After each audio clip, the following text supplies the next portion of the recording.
going back on the record. The time is 11:27 a.m. I did have one last question on Exhibit 42. Two last questions. If you dig through that pile, there's something called the Profit Corporation Annual Report. Bates number ends in 8968.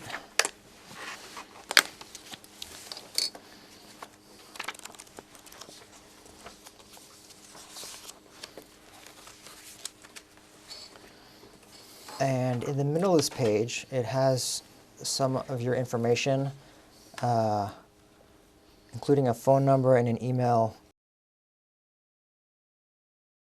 Do you see that? Yes. What is that email address used for? I believe that's a typo. I don't use that email. Okay. I mean, or I may have that email account. I don't use it. When was the last time you checked that email account? I honestly don't believe I've ever checked that email account. Okay. And then my second question is, if you turn a couple more pages, you'll find the LuLaRoe valuation report. Bates numbers ends in 8972. It was prepared by Greener Equity. Before today, had you seen this document before? I believe I may have, yes. Why was this valuation report prepared? To value the company that was being transferred, I suppose. And transfer, is that referring to? Into the trust. Thank you. Okay, now I believe you can put that exhibit aside. That's more than two questions.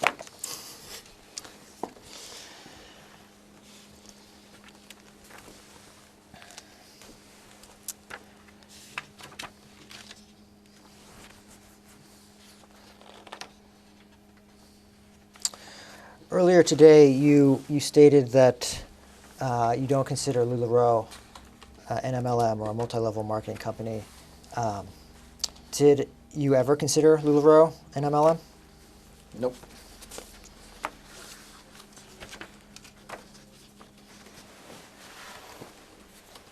When did you first learn what an MLM was? Probably in about 1982. Okay. My understanding was you were involved in the construction business, so I'm surprised that it was that early. What led you to learn about MLMs in 1982? Actually, probably before that. My parents were Amway distributors in the 60s. In 1982, my wife at the time was involved in a network marketing company.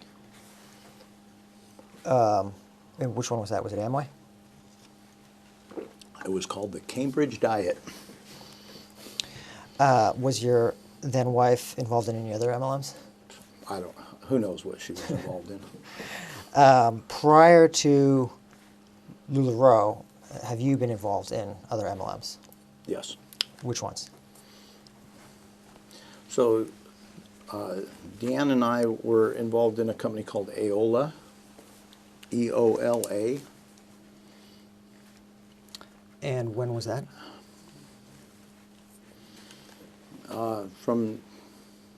She was involved before we were married, and so we were married in 98. So my involvement started in 98. Probably for the next 6 to 8 years, it seems like. I don't know. No, Ballpark is good enough. a long time ago. And what product did it? They had a weight loss product and nutritional products. And you do consider an MLM? Yes. Okay. Any other MLMs? Pardon? Any other MLMs that you've been involved with? Do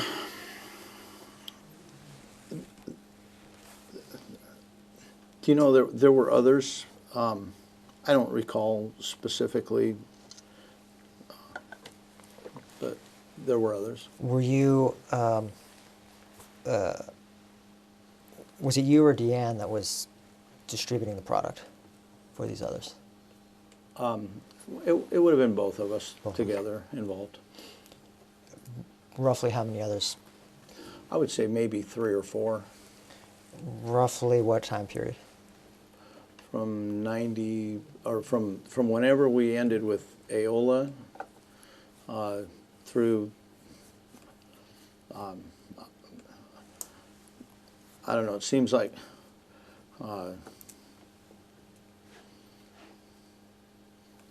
trying to put dates in my head and see, you know, through the early 2000s maybe. And during that involvement with the various MLMs, were you employees of the MLM or independent distributors / retailers? We were independent distributors.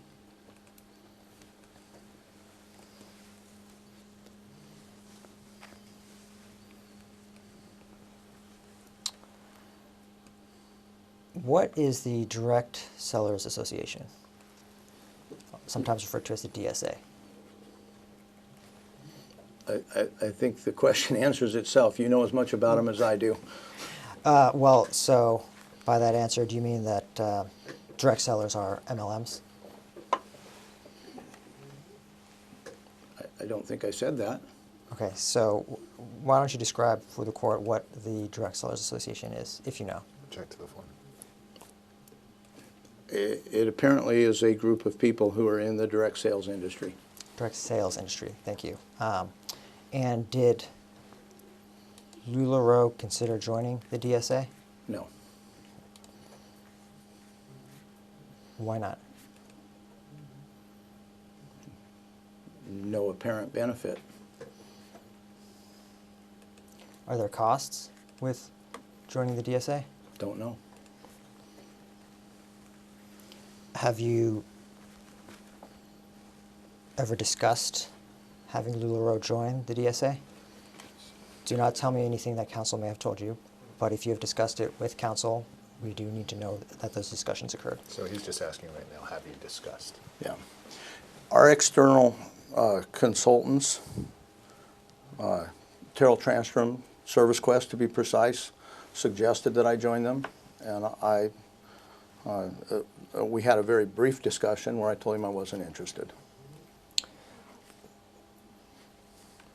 What factors did you consider in coming to that conclusion?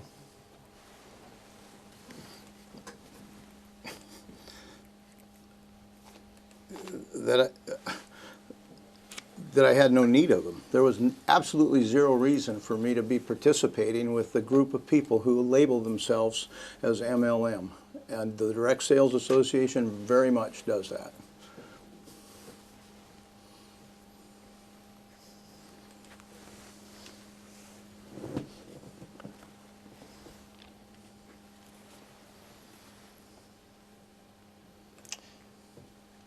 If I wanted to buy a piece of LuLaRoe product directly from the company, would that be possible? No. I would have to buy through an independent fashion retailer, correct? Correct.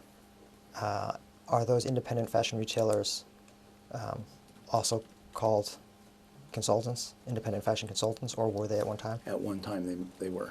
When did the name change from independent fashion consultant to independent fashion retailer? I don't know. It was a migration. And has that always been the case, that an individual consumer cannot buy directly from LuLaRoe? Yes. Now, with one caveat, we have operated a supply store that has branded items, and people other than IFRs can purchase branded items, so coffee cups with LuLaRoe or keychains or hats or things of that nature. And how long has that store been around? I don't know, for a long time. Is it a physical store? Is it an online store? Online. When the name changed from independent fashion consultant to independent fashion retailer, did any of the responsibilities change? No. Whose idea was it to change the name? I don't know. So if I understand it correctly, the only way for me to buy a piece of LuLaRoe product would be to become an IFR. Object to the Yeah. one. No. To buy a piece of product directly from the company would be to join and become an IFR. Is that right? That is not correct. Can I have the question read back to me? To buy a piece of product directly from the company would be to join and become an IFR, is that right?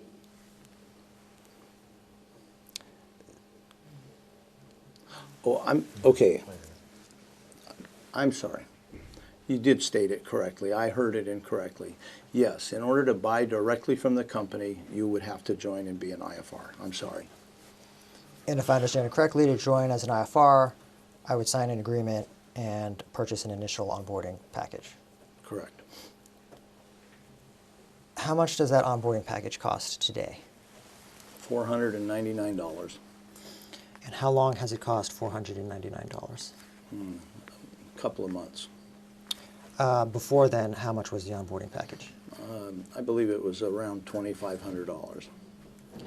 Roughly, what time period was the onboarding package? Roughly $2,500. I don't know when it started, but until a couple of months ago, and it probably was about a year that it was at $2,500. But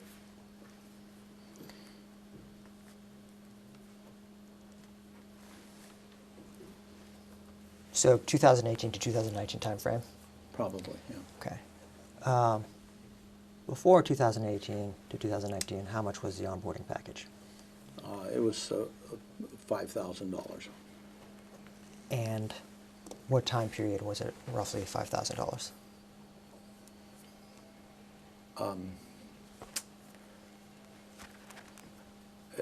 Probably all of 2016, 2017. And again, I'm spitballing here, guys. Got it. Before 2016, what was the cost of the onboarding package? Earlier, the cost was like $2,100. And was it 2,100 from LuLaRoe's inception to roughly 2016? Yeah, in LuLaRoe's inception, there was no onboard package per Okay. se. As the company grew and we needed some structure around how things were done, then we developed onboard packages. Okay. And when were on-board packages developed? Again, I would say probably in 2013, 2014. And when they were first created, they were priced at around 2,000. Around 2000, I believe. Who decides on how much to price the onboarding package? The final decision, me. Before the decision gets to you, who comes up with potential changes? Input mostly from sales and marketing, and yeah, I would say mostly sales and marketing, a little bit out of finance.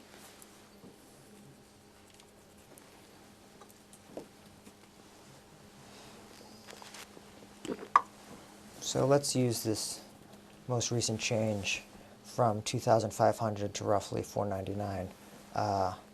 Was that a recommendation that sales and marketing brought to you, or did you decide, I think we should change sales and marketing, tell me what you think it should be? Actually, the latest one was a decision made by me. Brought it up in an executive meeting to make sure that everybody, that we were all in accord with it, but that entire process was driven by me. And what prompted you to drive that process? Recognition that our model was changing, that when the model started, people actually did events where they went into someone's home or to a vendor event at a fair or a street fair or something of that nature. And in order to present well in that environment, they needed enough clothing on the racks to look like they had an offering to the public. As our offering is migrated more towards online sales and album sales, somebody looking at your offering, you don't need the bulk of the same amount of clothing to make it look like you have a presence. And so recognizing that there was no longer needed to drive that successful business behavior, we came up with a program to allow more people to get to be able to get into the business. You mentioned a term, album sales. What is an album sale? It's similar to an online sale or to a web page. And they have albums, they call them albums of the product that they have, and so they have a landing page, a landing web page, and then access to their product on the album. Understand. And so that web page is affiliated with the IFR doing the sale? Yes. And it has their specific product on it.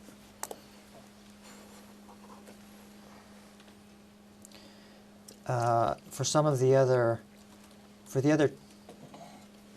changes to the onboarding packages, 2,100 to 5,000, 5,000 to down to 2,500.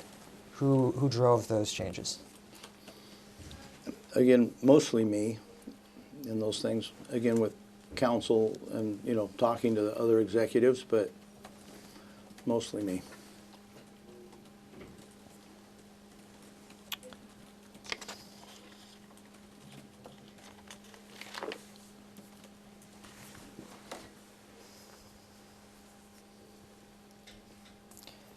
Turning specifically to when the price increased, roughly 2016, from 2,100 to 5,000, what prompted you to drive that change?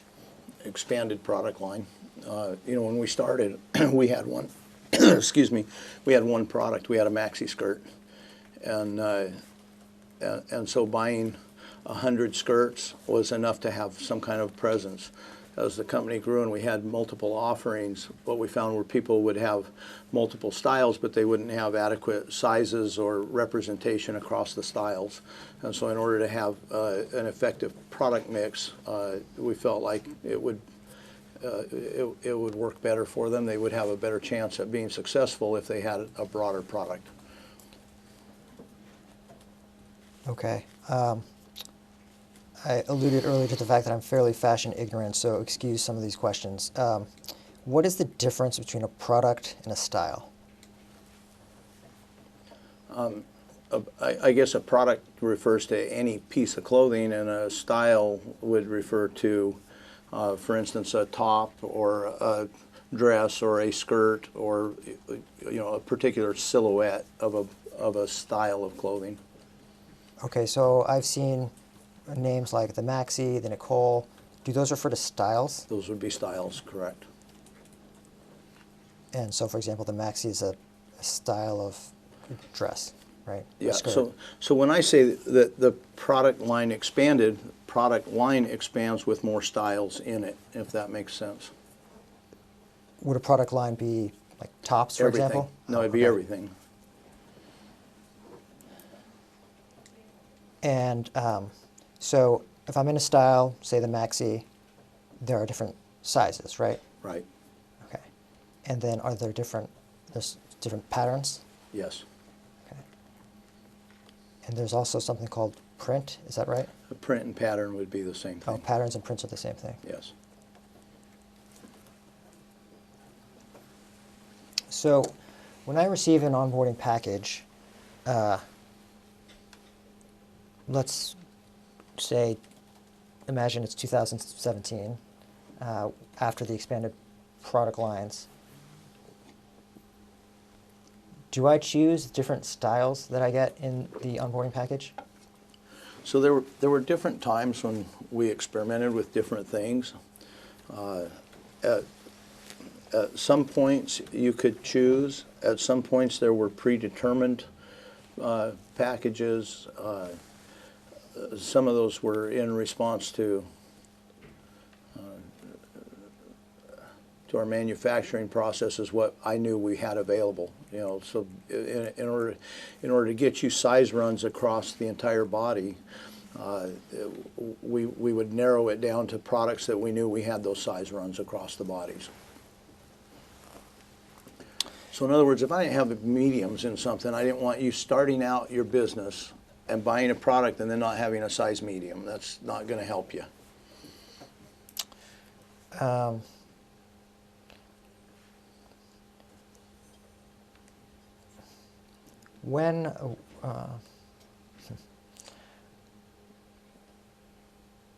What were the time frames in which the onboarding packages were predetermined?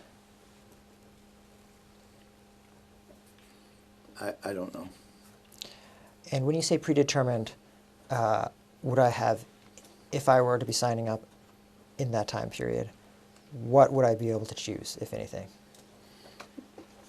You would be able to choose a style. Okay. And then we would make sure that there was a size run inside of that style, a predetermined size run. Okay, so I would choose a style, say the Maxi or the Nicole, and then sizes, patterns would be determined by LuLaRoe. Yes. Okay. And so, you know, in this era around 2016, with the expanded product offerings driving the need for IFRs to have wider offerings, was another consideration for raising the onboarding price just the demand for people wanting to join LuLaRoe? No.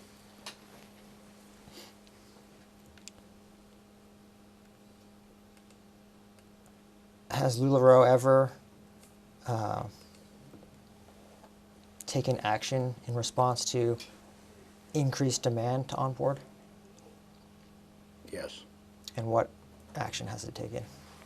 We limited the number of retailers that could onboard and created a queue, which actually served a couple of purposes. One, it slowed down the incoming retailers, but second, it gave people an opportunity to really analyze what the business was and whether it gave them that moment to think about what they were going to do and whether, you know, how they were going to be involved and the commitment they were making to build a business. And was that in the 2016-2017 time period? Definitely in 17. I'm not sure if we'd implemented it yet in 16. And so it sounds like onboarding was capped during that time. Is that fair? Yes. What was it capped at? I believe that it was 500 a day.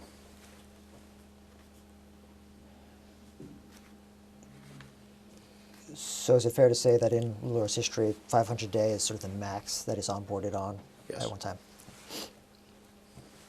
Maybe a brief period before we put the cap in place that required us to put the cap in place. And is the limitation let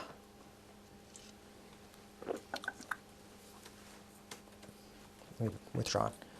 What are the limitations that led to implementing the cap? I assume there's a reason why you couldn't just onboard as many people as wanted to be onboarded. So what were some of the reasons that led to needing to cap the number of onboards? Management of resources, all of them. I mean, management of those new people, training for those people, product fulfillment, both supply chain and forward-facing. There were multiple considerations. So you mentioned supply chain. Were you referring to the fact that you need product to give to these people that they onboard? Yes. And it was difficult to produce that much product in such a quick time frame, correct? It was. There were challenges in anticipating that kind of growth. And you said supply chain and also forward-facing. Yes. What did you mean when you said forward-facing? I mean fulfilling their orders. So even if you have the product, you still got to ship it to them.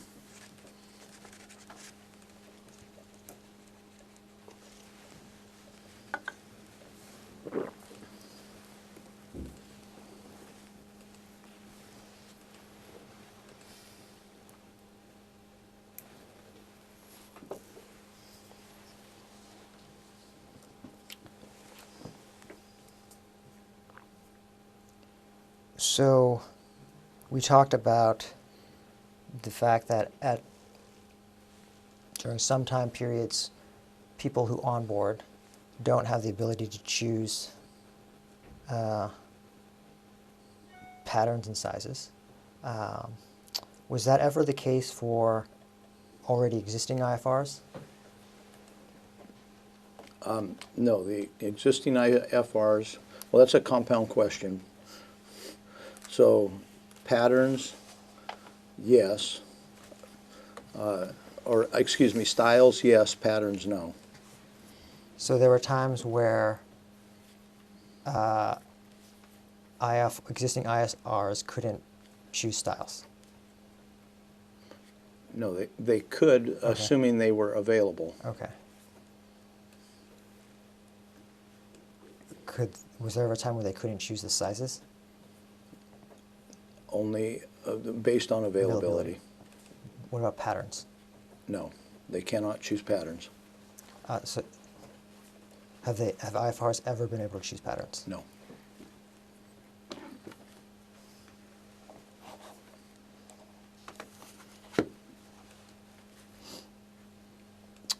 And if I'm an existing IFR trying to place an order, will the system prevent me from choosing a style that's not available? Yes. But excuse me, before I define not available. Not available inside. If it's not there to ship, yes, it would prevent you from ordering it. Okay. Has that always been the case? No.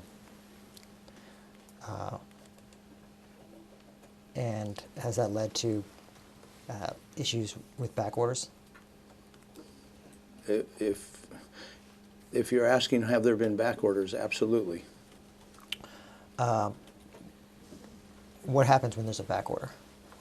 Check to the form. There's multiple solutions. It either gets filled at a later date or there's a credit issued. And have there been times in LuLaRoe's history where there were an unusually high number of back orders? I would say yes. When was that time frame? Probably August through September of 2016. Maybe earlier than that. So similar time periods when the queue was put in place? Probably, yeah, possibly. Again, you're asking me timeframes from 4 or 5 years ago. Right. I'm making some guesses.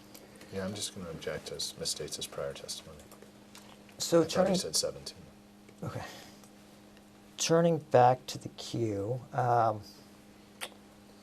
whose idea was it to, cap onboards and create the queue? Mine. Who else was involved in that this decision, if anyone? Again, probably marketing and sales teams, production team. I'm sure Deanne, finance, everybody. This was a major decision for us. Was there a particular group in charge of implementing the queue?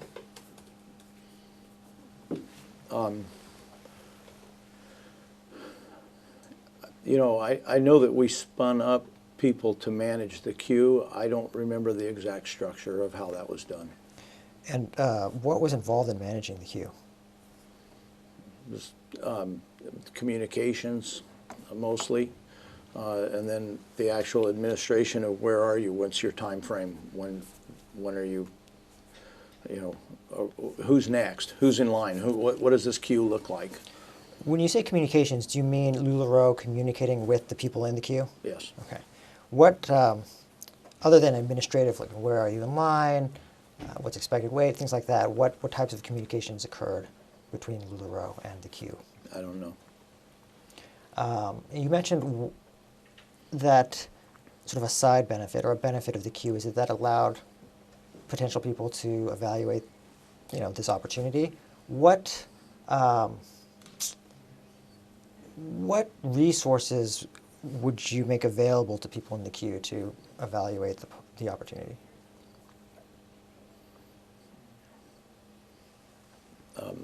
In what time frame? Well, let's start when the queue first was implemented. So probably when it was first implemented, not much. Today, there's a complete training process that they go through while they're in the queue. And by the way, we're not onboarding 500 a day anymore, but we still have an onboard time frame and process that they have to go through that talks about the business, talks about their responsibilities. There's trainings available to them. There's a complete process now. So the queue is still in existence? Yes. And how long is the queue period now? It's not a time frame any longer. It is a training process and acknowledgement that you've received that training. And it can be done in as little, I think they're doing it in as little as a week, generally a 1 to 2 week process. And is that training put on by LuLaRoe? Yes. Who does that training now? I believe that it is mostly online. Is that training, I've heard of things called the Q call, is that what the training is called? There's more beyond that. I'm not sure what the Q call is. Okay. What is, let me back up then. So what is the formalized training? What does it look like? I don't know. Are they live? I don't know. Oh, okay. Who would know?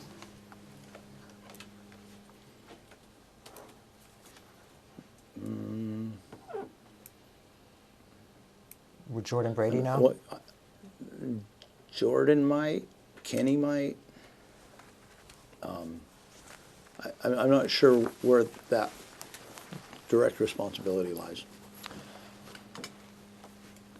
And other than the training for those in the queue, are there other resources made available to potential IFRs Object to the when they're in the queue?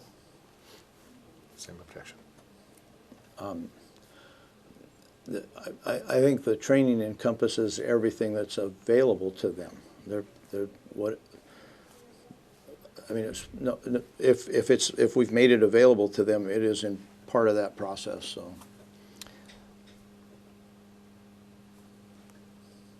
So LuLaRoe has a website. It's publicly available. Are people in the queue given access to internal sites at LuLaRoe while they're in the queue, things of that nature? I don't know.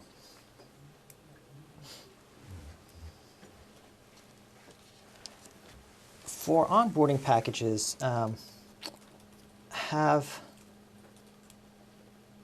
there been times where non-clothing items were included with the package?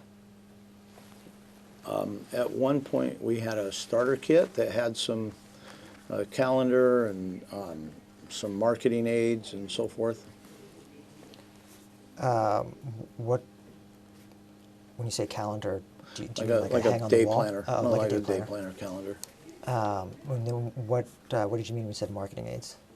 You know what? I'm not really familiar with what all was in it, but it seems like there was, you know, maybe some little size hangers and, but I don't know. There was some stuff in it. Makes you feel like you got something to start your business. And when were these starter kits included?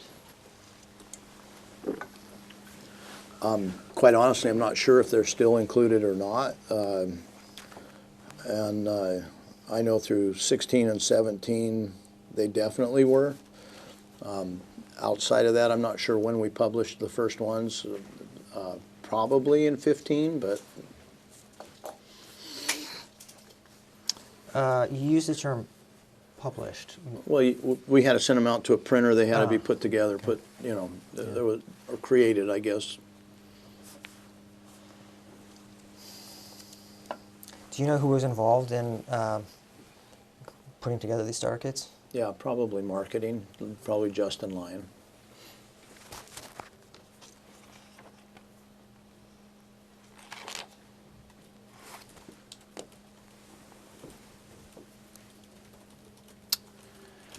So I'm going to test your memory a little bit more, so bear with me.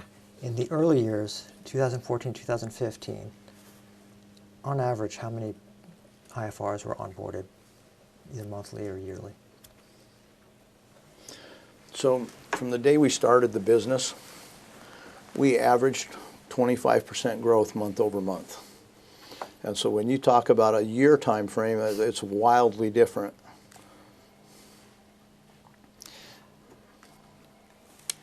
So that 25% growth month over month refers to the number of people being onboarded?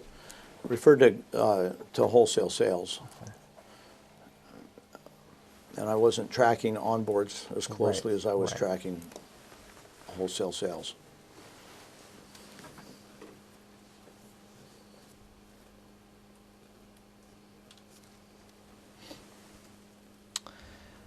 At the height of the Q Club, what, if you know, was the longest wait time for someone trying to onboard? And by the way, I never referred to it as the Q Club. That was something that the IFRs Okay. began to Or the refer to Q. it as, and those that were in it. I believe we were probably at least 6 weeks, possibly longer, but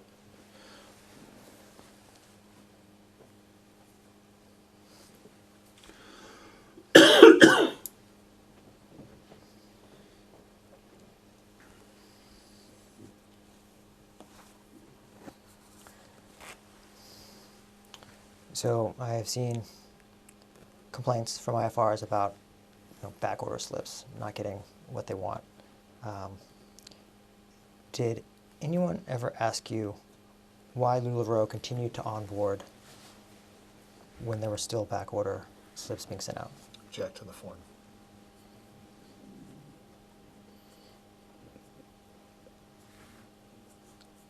did anyone ask me? Not that I recall.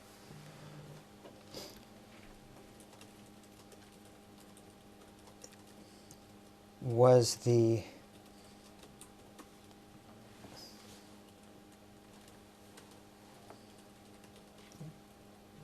Did you ever slow down the number of people you were onboarding because of the number of back order slips that were going out? Not specifically back order slips, but yes, relative to fulfillment, that was one of the considerations. Okay. So it's fair to say that at some point someone was concerned about LuLaRoe's ability to fully complete orders. I believe that someone was me. And when was this? When were you concerned about this? Again, I think I already said that we're talking about late in 15, most likely. Or I'm sorry, late in 16. Or you know what? Stop. I don't know. It was a while ago. I understand.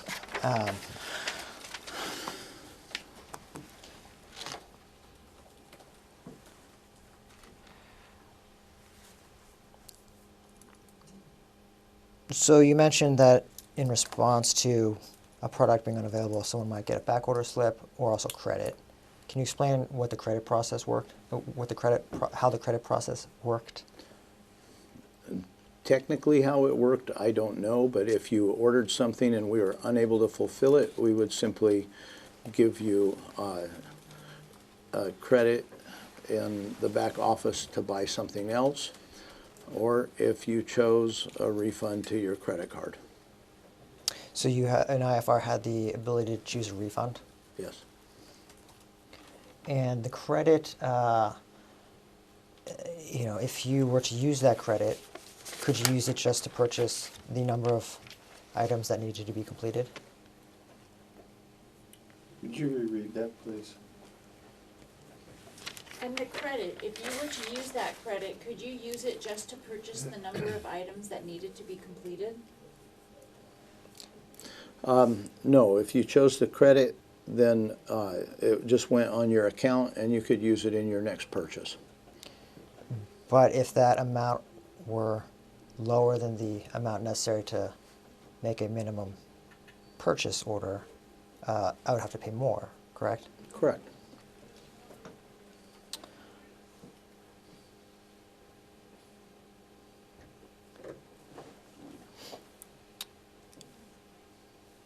So I believe you mentioned that the starter kit and the marketing material, the best person to talk to would be Justin Lyon. Yes. If I recall correctly, he's no longer employed by LuLaRoe, is that right? No, he's still Oh, there. he's still, okay. And he is one of the people that reports directly to you? No, Okay, who does he report to? he reports to Lauren Simpson. Oh, right. Before Lawrence Simpson, who did he report to? Before that, he reported to me, Okay. or Deanne. And so any of the marketing material he put together, he'd have to run by you or Deanne, is that right? Yes.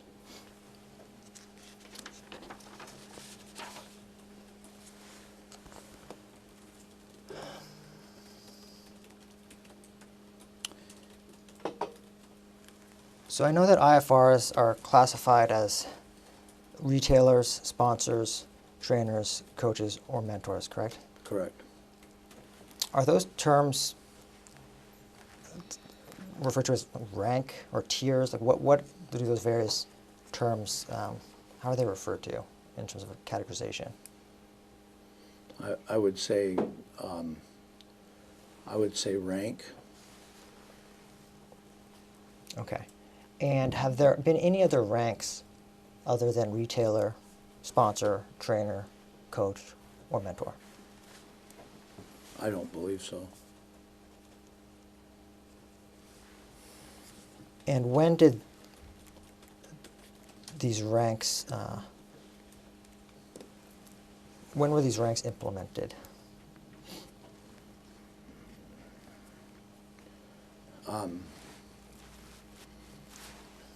Probably early 2014. Whose idea was it to have these ranks? Mine. Where did you get the idea? So as the company was growing, we needed mid-level management, and we discussed options of what that might look like. We discussed bringing in regional sales managers and things of that nature, and we realized that our model was unique and that it would be hard to hire external experts that would understand how our model worked, and decided that the best place to find our management would be within the ranks of our own retailers. And so we actually spoke to an outside firm that told me that there were 5 critical elements to a network marketing plan. That's why I'm not part of the DSA. They said sales, management, leadership, recruiting, and retention. And that if I wanted to have a successful plan, I had to build in something for each one of those. I believe that if I have strong sales, management, and leadership, recruiting and retention should take care of themselves. If I have a business that works, people will be drawn to it. The right people will come to it. There should be no artificial bonuses for recruiting in any way, shape, or form. And retention, same thing. If you're running a business and making money, you're going to stay. And out of the beginning of the company, we still have a huge retention rate. People that were here when it was hands-on and smaller and who understood what we were doing are still here. As the company grew, some of that got diluted a little bit. But we focus on that comp plan focuses on sales, on management, and on leadership. And the reason that we called them the names that we did is because those titles reflect behavior and requirements, not achievement levels, but stewardship and responsibility that comes with leadership. So, you know, oftentimes you'll see, oh, you're a ruby and a sapphire and a diamond, or you're a bronze and a silver and a gold and a platinum. We chose trainer, coach, and mentor because that has a meaning to it. And when you're at that level, you know, if you think of an athletic trainer, he's the guy that's in the gym telling you to lift one more time, go one more rep. He's right in the grassroots with you, just helping you do the work. A coach is off the field, but he's giving you strategy and just kind of throwing the play into you. And a mentor is somebody that you might only talk to once or twice a year, but you look to them when you've exhausted other opportunities. And so that's where that structure came from. And before I lose my train of thought, you mentioned a consultant prior to the 5 factors. Was that Service Quest? Service Quest brought another consultant to us, and I don't remember who they were. Got it. Okay. And so within these ranks, is there further differentiation, like a numerical rank that's a little bit more granular? No. Okay. What does it mean if a mentor or a coach has a paid rank? I've seen references to paid rank and high rank. So when they achieve that rank, they get the title. They get to call themselves that. But our compensation plan runs every month based on performance that specific month. So if you're qualified as a mentor that month, you get paid as a mentor. If you qualify as a coach, you get paid as a coach. So your paid rank would be different maybe than your titled rank. So I have mentors who, you know, achieved that rank but don't achieve it every month. And so, or coaches that have achieved that rank and don't achieve it every month. So if I've ever been a mentor, I can call myself a mentor, but if I happen to have a slow month or something, Yeah. I might not be paid as a mentor. Yeah, and you still get invited to leadership meetings and things of that nature, but you're just not going to get paid at that rank, I should say. You will get paid, probably. I had one other thought. But earlier we were talking about credit and refunds. Has that refund option for back order slips always been available to IFRs? I believe so. Okay. Is it summarized in a written policy anywhere? I don't know.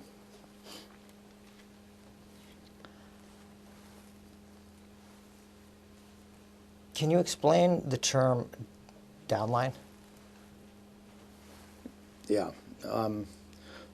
Again, not a term that I'm very fond of, but it refers to those people that have been recruited by you or by someone in your organization, and for which, as a leader, you would have responsibility for helping to train and give them the guidance.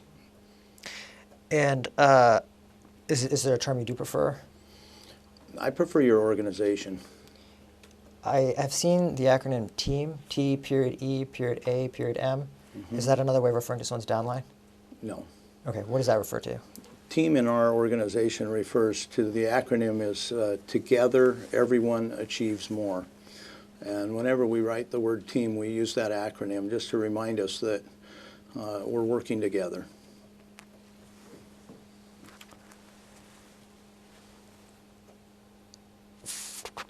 So, if I'm a retailer, I have someone who sponsored me and brought me in, what happens if my sponsor leaves?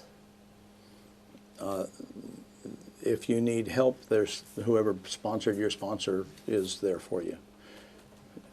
There's a, if you can imagine a genealogy tree, and so there's always someone above that has that responsibility. So am I then automatically slotted into my sponsor? Do I have any choice into who my sponsor could be?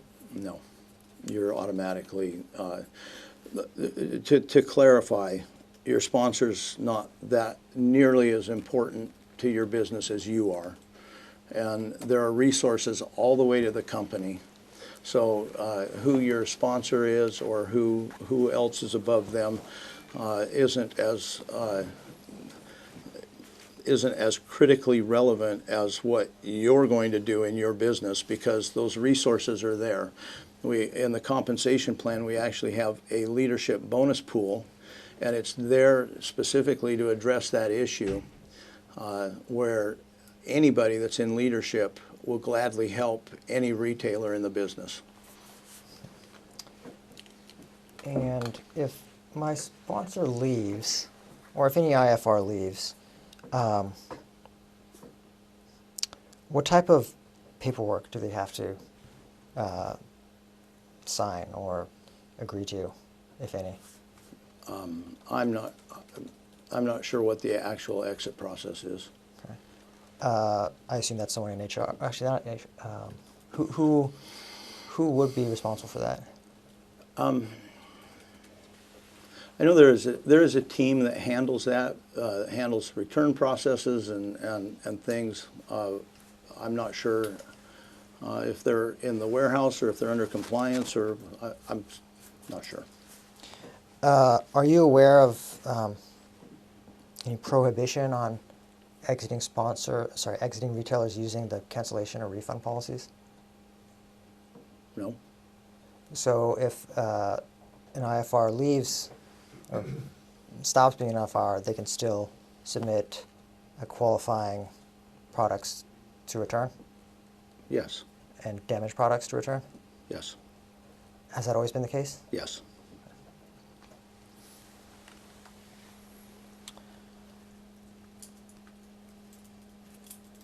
Subject to the policies and procedures. I mean, if somebody leaves for 2 years and then wants to send something back, that would be a no.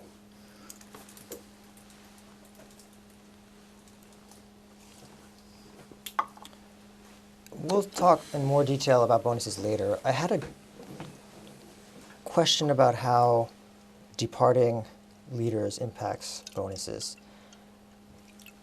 As a whole, Thank you. if a leader leaves, does the amount LuLaRoe pays out in bonuses collectively change? No. Okay.